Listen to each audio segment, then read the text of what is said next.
may kaddu moom ki nga xamante ni moom moo di Mamadou Ibra Kane borom Demain c'est maintenant moo daal di yëkkati yooyu le kaddu Alaaji Rawaan est-ce que comparaison daf koy daal di jox raison ci dossier Bassirou Fofana ak ki nga xamante ne ni moom moo di l'actuel président Bassirou Diomaye Diakhar Faye le président Bassirou Diomaye Diakhar Faye dafa waxoon colossardisation de la magistrature kii daal di jël accusé li nga xamante ne ni moom moo daal di jëm ci wàllum guerre wàllum njuuj njaaj ci ay marché yoo xamante ni ay oto la jëm ci li nga xamante ni moo di institution bu mel ni Assemblée nationale ak la deuxième personnalité de l'État. waaw bon c'est en fait gars yi daal man des fois man je comprends pas ci ban logique la ñuy analyser. Parce que en fait man je me dis que ni su la yàlla dimbalee ba nga am benn niveau intellectuel bi c'est-à-dire mën nga départir des émotions di def ay analyses yoo xamante ni da nga koy teg ci raison quoi. Parce que si on doit comparer pour comparer naka laa koy tuddee li nga xamante ni moom la ñu téewe woon président Bassirou Diomaye Faye gis nga c'est tellement léger ba nga xam ne bañ ko téye xam nga après nu ñu def xam ne loolu lu léger la dañoo jël président Bassirou Diomaye Faye versé ko ci dossier premier ministre Ousmane Sonko di ko toppee effectivement atteinte à la sûreté de l'État ak yu ni mel. dañu jumelé woon les dossiers. très bien te xam nga fu mu toll nii te xam nga li leen jàppee woon bokkul. xam nga loolu nan la mel day mel ni comme nga dugg ci kër fekk frère bi ñu jàpp ko par exemple ci daa jël téléphone jàmbur. beneen frère ba ñu jàppee ko feneen ci ne effectivement da doon xuloo kenn ñu dem ba tribunal ñu ne comme ñoom ñaar bokk ndey ak baay dañ kii tamit ci vol de téléphone bi la bokk loolu lañ def ci dossier président Bassirou Diomaye Faye parce que xam nañ liñ ko téye woon président Bassirou xam nga lan la wax. dafa ne dañoo jël la justice ñu sacrifier ko. kan moo mën a waat ci yàlla ne moment bi président Bassirou Diomaye Faye di wax loolu cette réalité n'existait pas au Sénégal mu ne dañoo jël justice ñu clochardiser ko. clochardiser justice weesuwul maanaam ministre de la justice ba nga xamante ne moo fi nekkoon taxaw di expliquer que naan damaa jël ay magistrats bëgg leen déplacer ñu ne déedéet dossier boobu bëgguma cee laal. bul ma dugal ci dossier bi. très bien donc c'est-à-dire que ni yow bu fekkee ni nit dem na ba war a wax loolu alors que c'est un professionnel ça veut dire que moom il n'est même pas conscient du fait que moom professionnel du droit la donc loolu buñ ko dénoncé wul qu'est-ce qu'on fait d'autre. léegi est-ce que loolu da nga ko war a méngale ak ki nga xamante ne dafa taxaw ne waa ji dañ koo jàpp ci corruption présumé corrupteur la ñu war koo tëj kaso yaa ngi dégg. ñu dem ba ci biir ñu ne non finalement dañ koy defal liberté provisoire ñu dem ba ci biir ñu ne dañ koy takkal bracelet électronique mu ni leen man du ma takk bracelet électronique parce que man damaa nekk ab homme d'affaires boo xamante ne damay déplacé wu. kilifa laa du ma ko takk nga ni léegi waa ji ma ngay doxi soxlaam. léegi fan ngay dugal comparaison bi ci ñaari wax yooyu mais yow léegi ñun la kaay nga wax ñu yow ban magistrat wala ban juge wala ban procureur wala ban responsable ci justice bi moom moo def loolu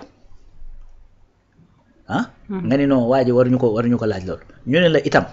yow yaa ni waa ji takkul bracelet kaay war ñu waa ji fan la déplacé parce que waa jaa ngi takk bracelet am toog këram. lii mooy question bi donc yow bu fekkee da nga bëgg a jël ñaari situation yooyu ne da nga koy comparer c'est-à-dire tu es en train de faire li la neex c'est-à-dire wax pour wax rek quoi n'est-ce pas mais nag loolu c'est-à-dire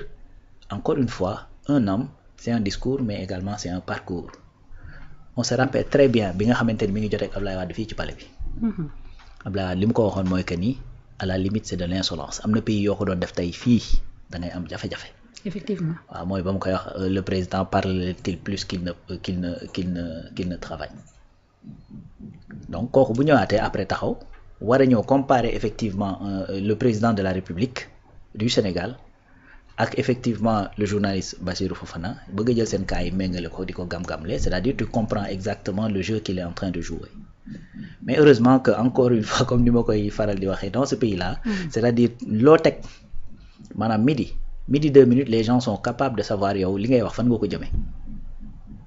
c'est-à-dire le dossier Bachir c'est très simple c'est un dossier qui est très simple c'est-à-dire dafa wax benn wax tooñ ci ñaari institution c'est tout El Malick démb ba mu génnee loolu la leeral dafa ne man porté woon naa plainte sax waaye actuellement li nekk di daw mooy effectivement autosaisine procureur donc ce n'est même pas fu mu toll ñëwaguñ sax ci affaire El Malick moom crypto personnel. et que daf ñu jox sax information que ni procureur autosaisir na ci dossier bi exactement xam nga tey dafa am ñaari parti c'est-à-dire dafa am déjà l'institution judiciaire bi nga xamante ne da nga cee jeter discrédit. Effectivement parce que su fekkee ni un présumé corrupteur mën naa dem ba dem di wax loolu ba ñu wan ko takkal bracelet takkal ko un ancien ministre de la République qui a été 2 fois ministre de la justice bàyyi ko moom muy doxi soxlaam te mu nekk un présumé corrupteur mais xel mën naa ñaaw ci ne ña ko bañ a takkal kii bi est-ce que amul fu mu jaar ak ñoom. mais loolu weesuwul discrédit léegi en plus de ça nga dolliwaat beneen discrédit xam nga mooy man. mooy bi nga def ci Assemblée nationale. faire comprendre aux gens que ni waa ji nga xamante ne moom la ñuy wax mooy wër di corrompre ay ministres waa kay jox nañ ko marché ba nga xamante ne moom moo nekk Assemblée nationale muy marché 8 milliards te xamagoo sax yëf yi ñaata lay jar. du dëgg. donc yow su boobaa comme kii da doon wër di corrompre ay ministres ñu koy jox ay marché de construction mais bis bu demee Assemblée nationale xel mënta ñaaw ci loolu. lii de mooy situation bi donc pour man Bachir Fofana moom ci boppam il a tellement compris l'erreur qu'il a fait wala faute bi mu def ba tax ba mu jógee ci plateau boobu dafa defaat beneen vidéo pour wax ni effectivement dañ ko abusé parce que y a un certain Cheikh Seck ba ne un cheikh peut en cacher un autre. effectivement. waaw léegi nag loolu. mu ngi doon méngatle sax ci Cheikh Gueye la wala Cheikh Seck la. très bien léegi nag Mamadou Ibra Kane il faut que ñu comprendre une chose mooy que ni moom dafay taxaw di wax ngir la manifestation de la vérité wala dafa taxaw di wax ngir effectivement gàkkal deru ñi nga xamante ne ñoo fi nekk ay autorités c'est-à-dire si c'est la deuxième action qui est poursuivie man je ne pense pas que mën na yegg ci loolu mën na ci accéder parce que la situation nag est là est claire pour tout le monde. Bachir kenn tooñu ko moom moo dem toog ci plateau jël toute sa responsabilité wax li mu wax man maa ngi toog fii ci plateau bi jël la responsabilité di chroniquer ba may ñëw di xëy di toog fii xam naa ni li may métier bi may def wala boog lii ma nekk di fas yéene liggéey. c'est-à-dire y a des risques yoo xamante ni c'est inhérent à ça man xam naa ko léegi nag man ma personnalité man sama jëmm ak ni nga xamante ni peut-être man noonu la ma suñu borom bindee du ma may sax may nekk. parce que gis nga en fait c'est vrai que bokkuñu nag man je suis pas journaliste. D'ailleurs des fois sax chroniqueur ma ni buñ ma ko kii buñ la ko wax tu vois donc moom journaliste la dafay informer et tout ça moo tax gis nga man boo seetloo. man je donne pas d'infos c'est-à-dire je donne une analyse de ce qui se passe léegi nag yow si tu prends la responsabilité d'informer joxe ay infos. ne yow yaa am exclusivité. très bien donc loolu nag c'est-à-dire wax.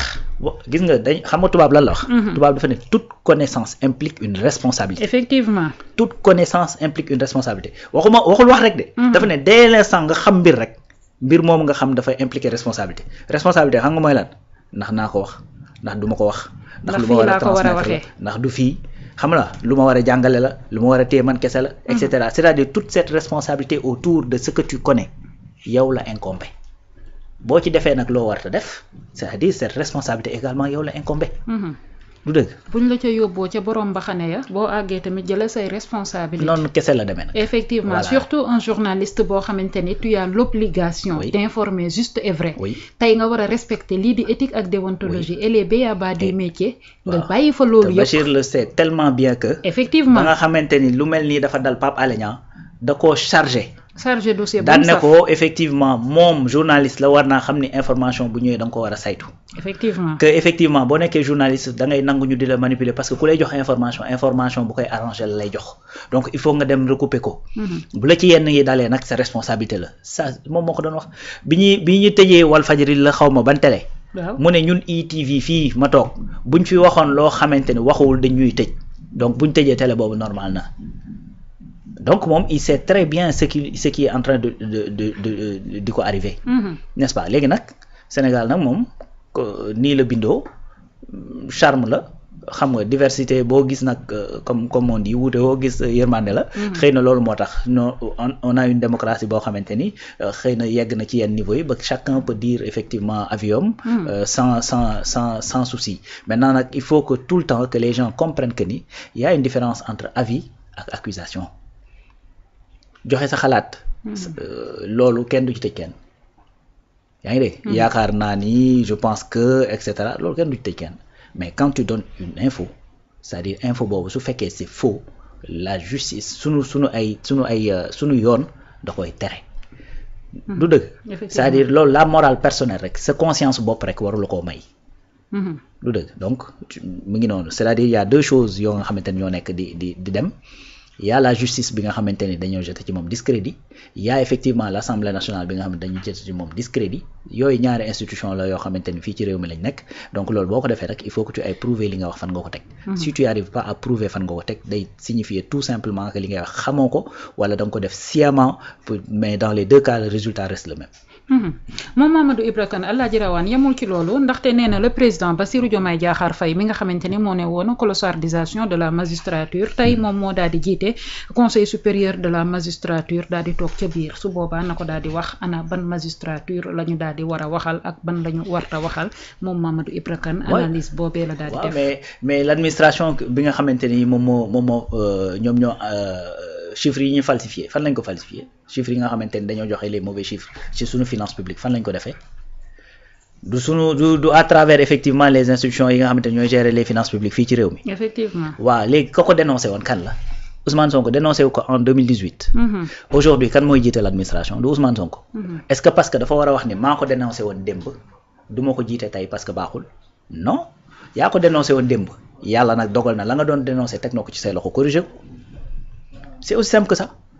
président Bassirou Diomaye Faye moom moo dénoncé woon ni ñu clochardiser la justice aujourd'hui ku ne xam na ni nag justice bi pour le moment nii wax dëgg fa yàlla ñu ngi góorgóorlu pour changer yaa ngi dégg en fait Pape Alé dañ ko daan contre quelqu'un boo xamante ni il est dans l'ancien régime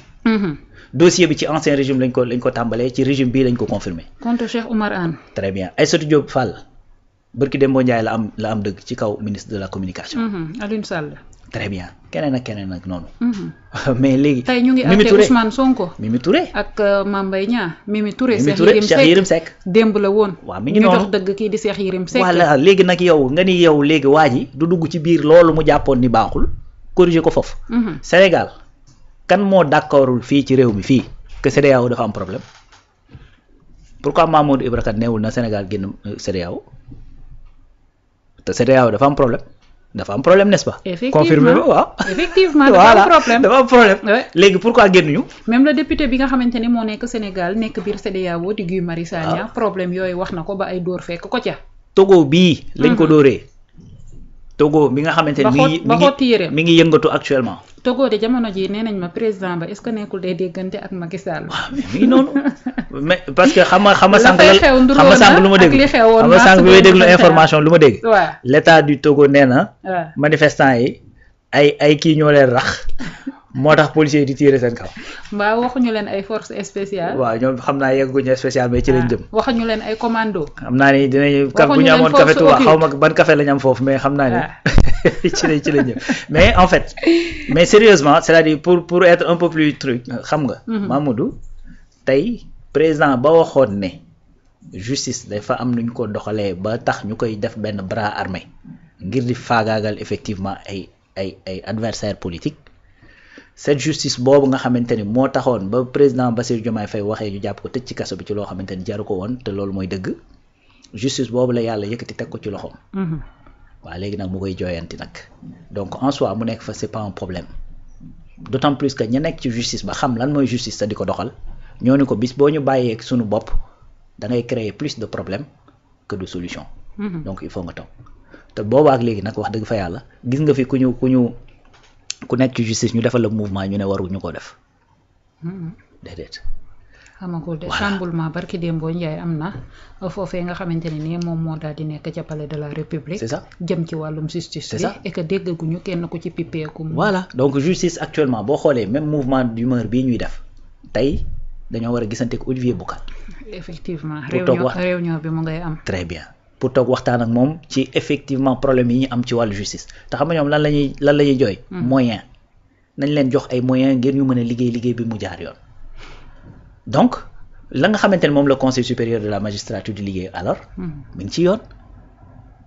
gis nga ci affaire clochardisation boobu c'est-à-dire y a un magistrat un juge muy le juge Dème daa démissionné